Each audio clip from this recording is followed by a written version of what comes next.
southeastern Minnesota. That's right. Dodge County Just a in little bit. southeastern Minnesota until 5:15 p.m. At 4:18 p.m., severe thunderstorms were located along a line extending from 7 miles southwest of Owatonna to near Geneva to near Albert Lea, moving east at 45 miles per hour. Expected hazards include 60 miles per hour wind gusts. This is a radar-indicated threat. The following impacts are expected. Expect damage to roofs and trees.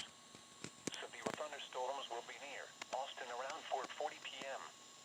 Brownsville around 4:45 p.m. Kayfield and Lyle around 4:50 p.m. Rose Creek around 4:55 p.m. Adams around 5 p.m. Graham Meadow around 5:05 p.m. Stewartville and Leroy around 5:15 p.m. For your protection, move to an interior room on the lowest floor of a building. Repeating, a severe thunderstorm warning has been issued until 5:15 p.m. for the following counties in Minnesota.